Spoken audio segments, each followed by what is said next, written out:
One got protected by Brad Pitt, the other got the crap beat out of him by Brad Pitt. Can today's contestants connect Leonardo DiCaprio to Ed Norton? We're going to find out together on today's 5 to 9.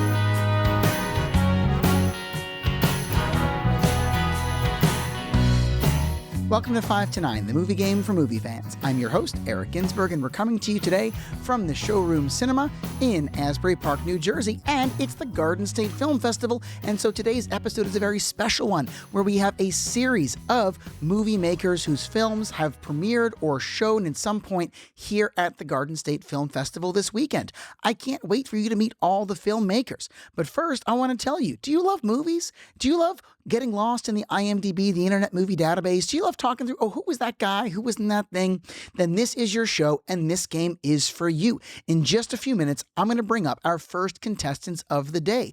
But first, unlike every other episode where we have two contestants ready to go, we have our hat full of names. And I'm going to pull out the first name, and our contestants sitting in the back of the theater are all going to open up their game pads because we're going to start jotting down the names in our to and from spot. So crack those game pads open, crinkle, crinkle, folks.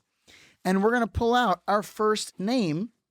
And the first name out of our hat is going to be Leonardo DiCaprio. So, folks, let's put Leonardo DiCaprio in our from spot, a megastar if ever there was one. And in the to spot, we're going to put Edward Norton.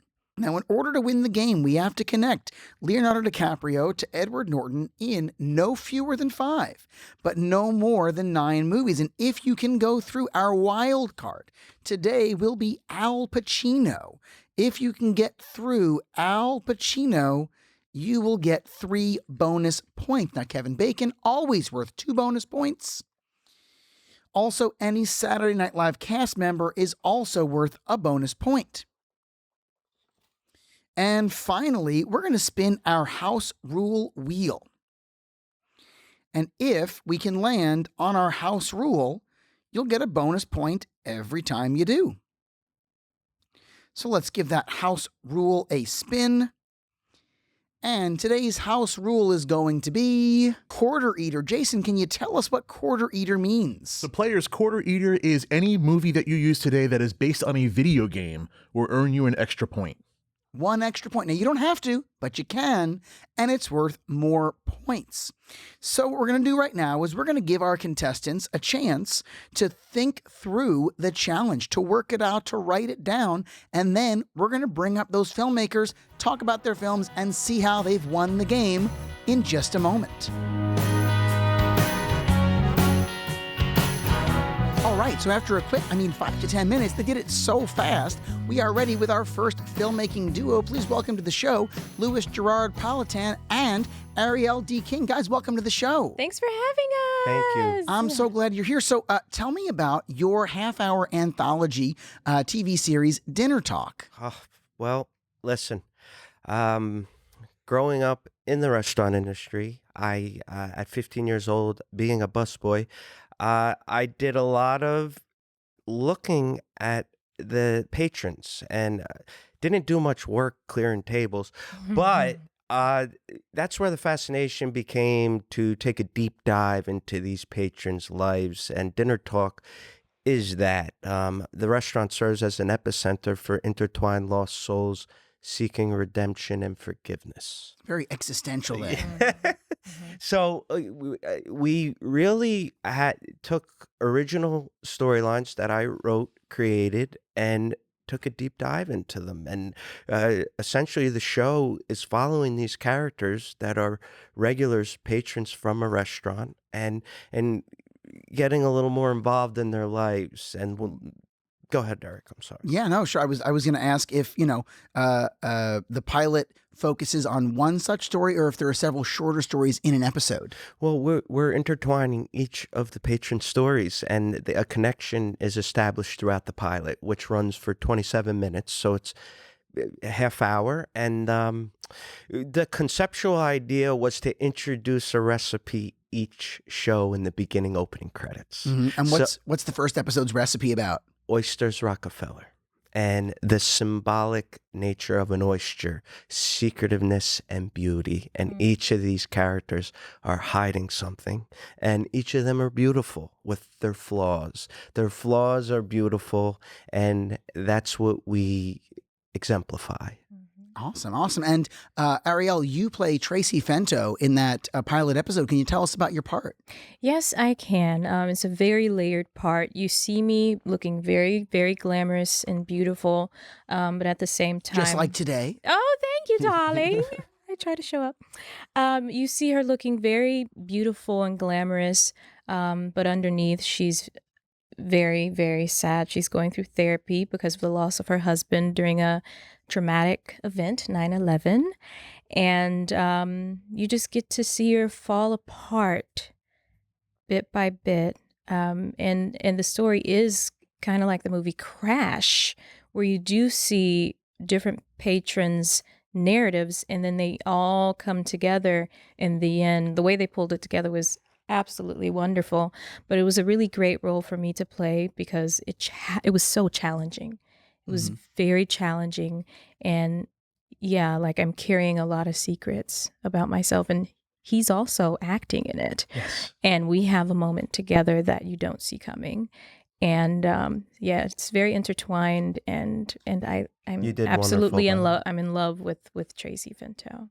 Now, was the Garden State Film Festival the world premiere of this Yes. pilot? It's the first showing, and yeah, what better place? I'm a original Jersey guy from Deal, New Jersey, and this is like right in the backyard. I grew up. My father lifeguarded in Asbury Park for 30 years, so it's just so nice to be here for this event, and then to be on the show as well. It's just great. It really is. And it's showing a lot of issues that people are struggling with now. Like mental health is finally having its moment. Like we lost so many people during the pandemic because they were going through these secret struggles, and then they were silenced even more because we had like this blackout and no one was connecting. And in regards to our project, like you get a view of the struggle that no one is talking about, that you cannot see. When you go into a restaurant, you sit down and you look at people, you would never guess that what you could never know. And you're a fly on the wall, and it's just a really great concept. All right. So, guys, we got you in the hot seats because yeah. you've just played the movie game 5 to 9, and you've managed to connect Leonardo DiCaprio to Edward Norton in no fewer than 5 and no more than 9 movies. Give it to me slowly. How did you do it? Starting with Leonardo DiCaprio, where'd you go? Well, Starting. we connected Leo in Eating Gilbert Grape with Johnny Depp. And then Johnny Depp was in Donnie Brasco with Al Pacino.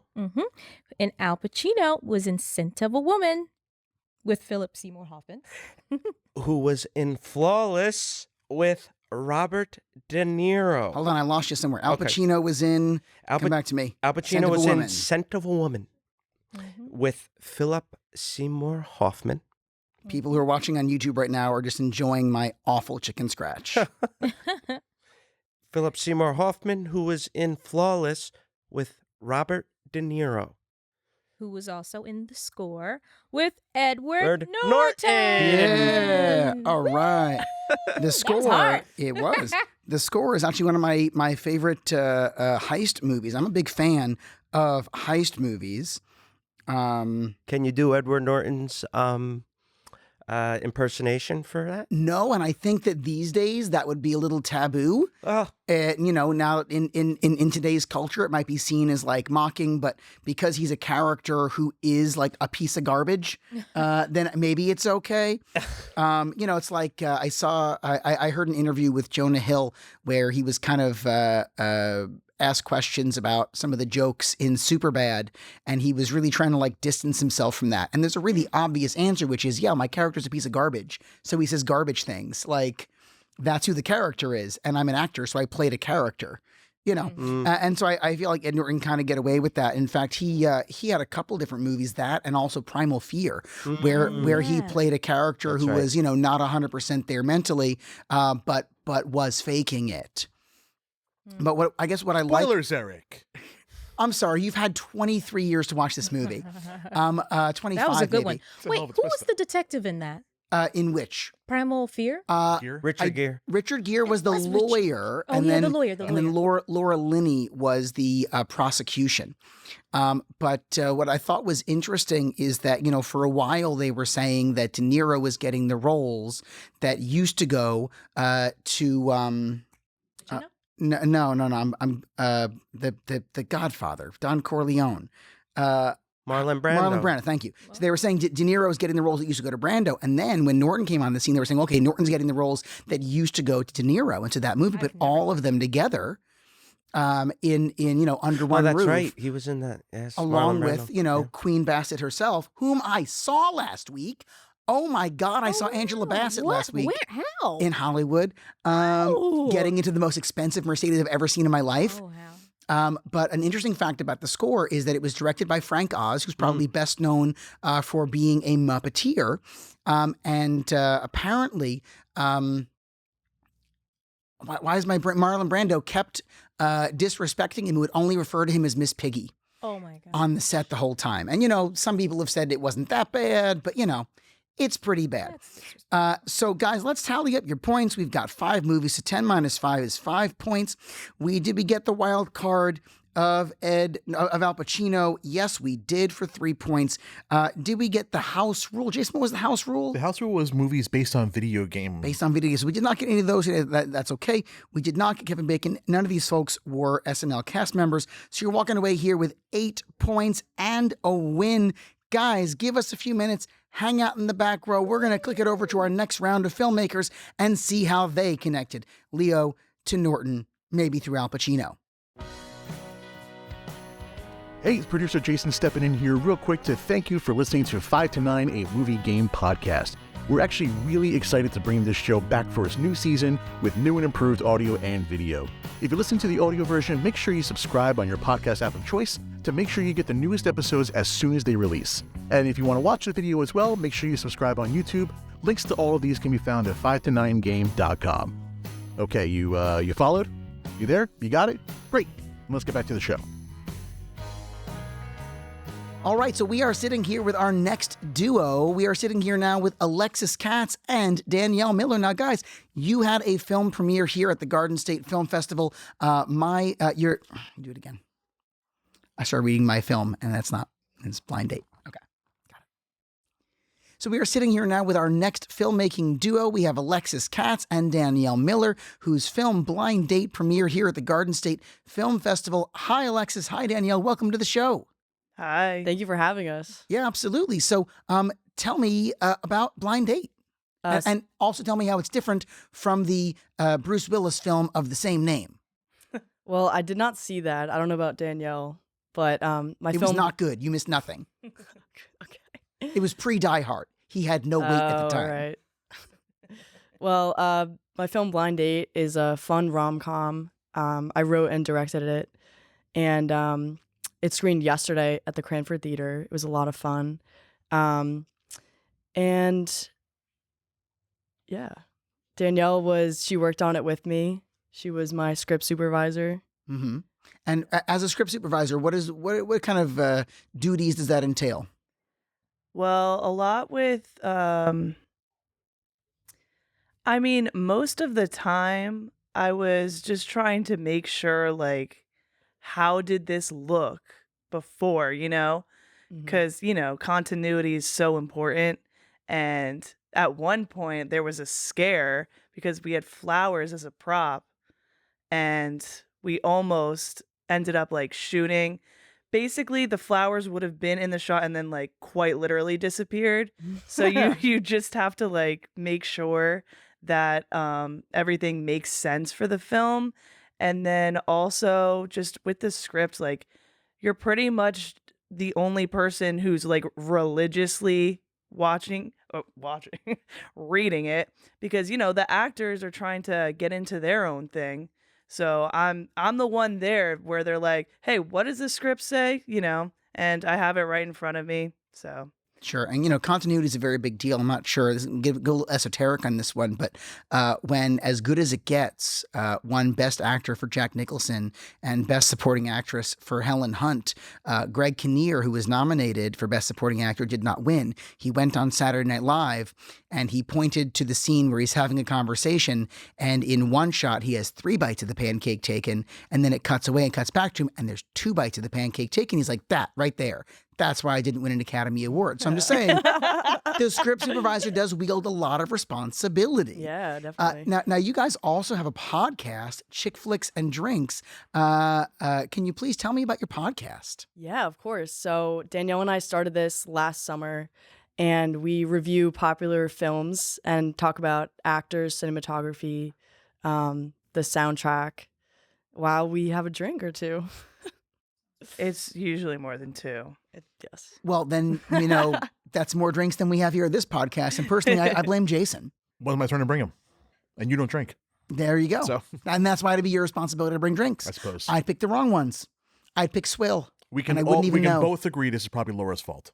I got to go home with her, so I'm going to go no on that one. So, guys, we invited you here today to play 5 to 9, and you had to connect Ed Norton and Leonardo DiCaprio in no fewer than 5 and no more than 9 movies. Al Pacino, 3 points for The Wildcard. Kevin Bacon, 2 points for The Perennial Wildcard. House rule of based on a video game. Talk me through how you won the game. We'll see how many points you can get. Well, it was a little bit challenging in the beginning. But so we started with Leo DiCaprio, who was in Shutter Island. Ooh, good one. With Mark Ruffalo, who was in Avengers, like all of them, I'm pretty sure. Most of them? Yeah. Okay. For sure. And then who was with Robert Downey Jr. as Iron Man in the Avengers. All right. Bear with us. Who was in Tropic Thunder with Matthew McConaughey. Mm-hmm. Who was in How to Lose a Guy in 10 Days. Hold on. You got this. I just got to write a little faster. Matthew McConaughey. I'm not going to waste my time. Who was in How to Lose a Guy in 10 Days, which is my wife's favorite rom-com. While we're talking about rom-coms. It's a good one. It really is. Yep. Go ahead. With Kate Hudson. Mm-hmm. Who was in Glass Onion with Edward Norton. There we go. You guys did it. Give me 1 second. Let's tally up some points. And the screaming you heard us do was because we realized Kate Hudson was in Glass Onion, and that's when it all connected for us. It all came together. Clicked. It all came together. That's right. So let's see. You have 10 minus 5 movies. 5 is 5 points over there. Did you get the wild card of Al Pacino? You did not. That's okay. We're still friends. Did you get the house rule of based on a video game? Avengers based on a comic book, but none of these based on a video game. Kevin Bacon, no. SNL cast member. Yes, Robert Downey Jr. was a cast member of Saturday Night Live. That's awesome. It was intentional. In the 84-85 season. Not for long, but enough to count. It is enough to count. I didn't know that. Wow. And so you got 1 point there, bringing you to Everyone forgets. 6 points. Ladies, great job. We're going to have you take a seat. And then when we have our third and final duo, we're going to see who is the winner of today's game. Now, a fun fact is that in Tropic Thunder, yes, Matthew McConaughey plays the assistant to a barely recognizable Tom Cruise. And Tom Cruise was in A Few Good Men with Kevin Bacon. So that could have been a little connection over there. But you've got the 6 points. Guys, you can go grab a seat, and we're going to bring up our last pair and then see who the big winner is. Okay. Thank you so much. Thank you. All right, so we are back with our third and final filmmaking duo. 2 of the people behind Left Behind, a Veteran Story, which played here at the Garden State Film Festival, right here at the Showroom Cinema. I'm so excited to have Zach Krazan and Samantha Schultz on the show. Guys, welcome to the show. Thanks for having us. Yeah, so Zach, you are the lead actor and co-writer of A Veteran Story. Can you tell us about what inspired you to write it? Well, To co-write it? Yeah, to co-write it. I developed it, created the concept. Music always inspires me, oddly enough, and I never really know when it's coming. I was just driving around, and I can't even think of the name of the song now, but there is a song out there where there's a mashup between Moby and Gwen Stefani. I don't know what it is. It's really weird and bizarre, but it made me think of mental health and struggle and kind of PTSD. And I've always been inspired by, the lack of attention veterans get. Not inspired by it, but inspired to shine a light on it. And I knew Rolando very well from Brookdale Theater days, and he started a great production company in town, First Hour Productions. So I immediately went to him, and then I went to another screenwriter, McGee Fahey, in town as well. This was about 6 or 7 years ago. Brought the concept, the original first draft, and then we developed it from there. Yeah, and when you guys were in the casting phase, did you see a lot of people for the lead role and eventually decide it's just got to be you, or was the plan from go that you would star in it as well? A little bit of both. I developed, created it. I'm always trying to kind of divert from being the main guy. So we did go into we had casting calls in New York through Backstage, and then me and Rolando kind of turned to each other eventually, and we're like, I think you should just do it. But we found great talent for the rest of the cast, which made me look like a way better actor than I actually am. Yeah, it's always good when there's talent around you. Yep. As a musician, I can tell you when I'm playing with a good band, I'm going to sound 1,000 times better. For sure. And Samantha, you're in production design. Tell me what your role is on the film. So basically, pretty much like set design, making sure that everything looks good on camera, everything looks normal, like you're not on a set or anything like that, like you're just walking into an office or a doctor's office or, any room that just looks comfortable and normal, that, it's not staged. Sure. And is this a field that you're actively pursuing, that you're in full time, or is this something that just kind of wound up being the right role for you on this production? No, so I've done it in a few films now, and I tend to be pretty good at it. So I just keep getting more gigs, and it's definitely something I'm starting to pursue. I also direct as well, so that's another kind of avenue I'm trying to go down. So both of them, I think, are in my wheelhouse for sure. Okay. And Zach, you mentioned to me before the show that you're also right now working on a movie based on a book that your grandfather published when he was 99 years old. What's that? Correct. With the same team left behind as well. Rolando is director, hopefully. Rick Cook is the same DP, who is immensely talented. Mm-hmm. So my grandfather, over the last 50 years of his life, he just passed last year at 100, kind of developed his second half of his life to, deeply thinking about philosophy and spirituality and, natural ways of living. He ran a farm upstate New York, deep thinker, but, fun and spitfire as well.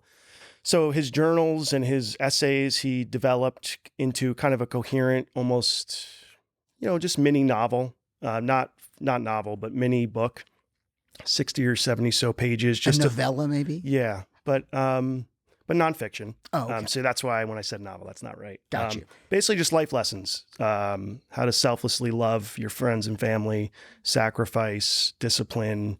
He's a very faithful man as a Catholic, but it's universal appealing to, an atheist, to a Muslim, whoever. Okay. And you guys figured out how to connect Leonardo DiCaprio to Ed Norton in no fewer than 5 and no more than 9 movies, didn't you?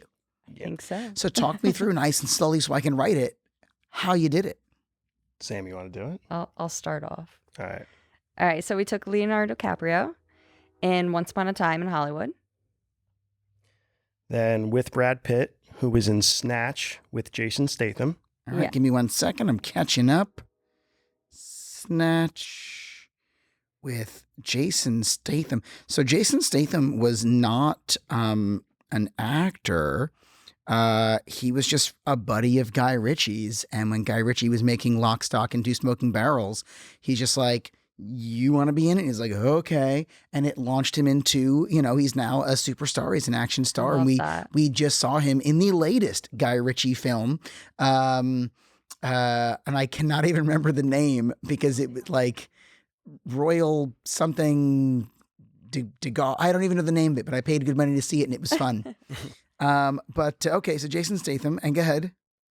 Who was in London, right? Yep, very obscure movie, but great. Yes.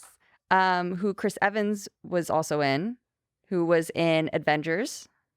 With Robert Downey Jr. We're getting that RDJ extra SNL point. Who was in a post-credit scene in Incredible Hulk with Ed Norton. There we go.